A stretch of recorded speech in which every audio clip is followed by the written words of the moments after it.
Bonjour et bienvenue au Rendez-vous économique, l'émission qui donne la parole aux entrepreneurs et aux porteurs de projets. Nous sommes aujourd'hui au groupe scolaire du Bas-Coudray et l'émission est réalisée sur le thème « Embarquez avec nous vers le bas carbone ». Et pour embarquer justement avec nous, j'ai le plaisir d'inviter Karl Vambert. Bonjour Karl. Bonjour Philippe. Tout va bien? Ouais, très très bien. Donc toi, tu es un assureur engagé et le label bas carbone, ce ne sont pas que de simples mots pour toi. C'est bien ça? Effectivement. Le bas carbone, on le considère après tout avec tout ce qui est lié à l'architecture, avec toutes les constructions, mais avant de pouvoir construire, il faut financer.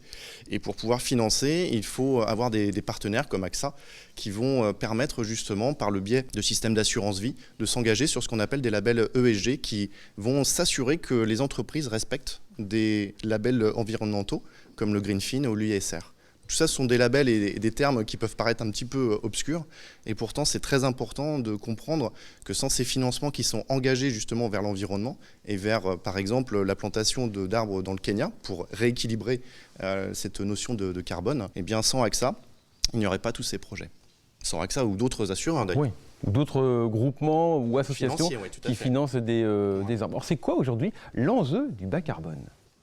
Eh bien, l'enjeu du bas carbone, c'est justement de faire en sorte que le climat qui est parti en sucette arrête effectivement de continuer vers ce péril et de faire en sorte, par ces actions, de mener justement des opérations qui permettent de limiter la casse. D'accord. C'est un engagement important pour toi, j'ai l'impression. Ça compte pour toi? C'est important puisque là, je parlais de manière globale avec le financement, mais moi, de mon côté, je fais en sorte de limiter mes déplacements.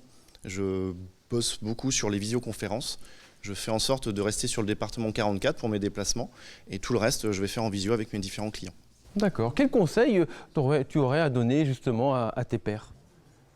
Le conseil, c'est de continuer à travailler dans la loi Pacte que AXA a mis en place pour tout le réseau A2P, le réseau des agents en prévoyance et patrimoine, sur le fait d'aller chercher les différents engagements sur les RSE, donc sur la responsabilité sociale des entreprises, et puis tout ce qui est lié aux engagements environnementaux, pour réfléchir aussi à mettre en place des moyens de locomotion plus écologiques. J'ai la chance d'avoir un client qui m'a conseillé de prendre une moto électrique. Ah. Donc, il est par là d'ailleurs. Il est par là. Il fait de belles photos. Exactement.